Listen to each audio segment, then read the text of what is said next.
سمندر پار مقیم ملک سمیع اللہ خان کی، جس نے آج سے 14 سال پہلے ایڈن ایکسٹینشن میں 10 مرلے کا گھر خریدا لاہور میں۔ سمیع اللہ کے مکمل ادائیگی کرنے کے بعد مکان کے کاغذات اور قبضہ تو اسے دے دیا گیا، مگر جب سمیع اللہ کی جانب سے رجسٹری کا مطالبہ کیا گیا تو ایڈن ایکسٹینشن کے جو انتظامی امور کے سربراہ ہیں مظاہر بیگ، انہوں نے کافی ٹال مٹول سے کام لینا شروع کر دیا اور مزید رقم دینے کا مطالبہ کیا گیا۔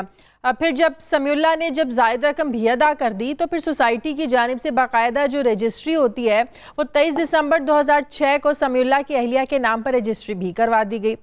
مگر جب سمیع اللہ رجسٹری کے انتقال کے لیے مقامی پٹواری کے پاس گئے تو پھر ایک چونکا دینے والا انکشاف ہوا، وہ یہ کہ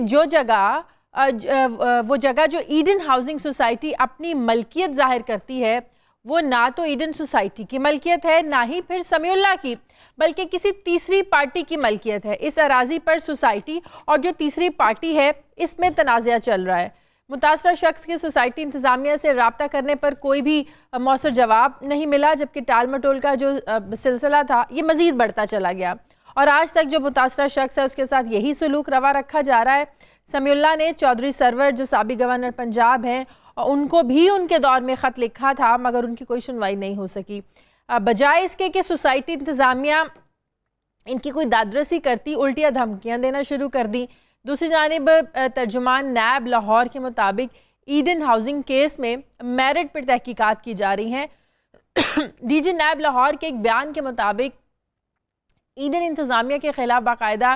کرمنل پروسیڈنگ کا آغاز بھی کر دیا گیا ہے اور اربوں روپے مالیت کی جو بینک اکاؤنٹس ہیں ان کو بھی منجمد کیا جا چکا ہے، سیل کیا جا چکا ہے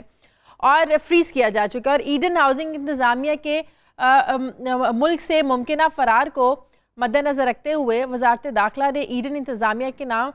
ECL میں ڈالنے سے متعلق فروری 2018 میں ہی ایک مراسلہ ارسال کر دیا تھا، جو گزشتہ 2 ماہ سے سرد خانے کی نظر بنا ہوا ہے۔ ایڈن ہاؤسنگ سے مالک کو بھی بلیک لسٹ کروایا جا چکا ہے، جبکہ جو نیب ہے یہ تفتیشی حکام متاثرین کے ازالے کے لیے ایک کمیٹی قائم کرے گی، جس میں متاثرین کے نقصان کا جو ہے وہ ازالہ کیا جائے گا۔ اب دیکھنا یہ ہے کہ یہ کمیٹی کب قائم ہوتی ہے اور جو متاثرین کی دادرسی ہے یہ کب تک ممکن ہو پائے گی۔